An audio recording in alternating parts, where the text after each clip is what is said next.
ngayong gabi po ay magbibiro-biroan tayo. So, welcome po dito sa amin. Correct. At paalala po sa lahat ng mga bakla po ang nasa entablado. Ha?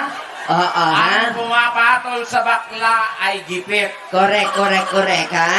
Kaya kung ano man po, kung ano man sabihin natin, biro-biroan lang po lahat yun, Pero okay? ang baklang nagigipit, Saan? natututong mangupit Ha? Tapos? sa unang gupit. Yan, ha? At gusto ko lang mag-hi kay Kuya, kanina pa nagbi-video, nakikita kita, hindi ka sa mukha naka-video, dito ka naka-video. Baka makita mong pang 7 Dragon Ball, Kuya. Gusto niya makita yung tunay niyang ama. Gusto mo makita tunay, magmano ka. Ayan. Hello, Kuya! Ayan. Nakakasabi At saka, Kuya, iwasan mo yung ganyan ng ganyan, Kuya. ano yung nagkukuya ko hindi magandang manirisim. Bakit, my friend? Pag may nakita kong ganyan siya, ganyan. Kasi? Ganyan siya ng ganyan. Maya umandar. Diretso. Motor pa. Pag-ising niya, kalapan na eh.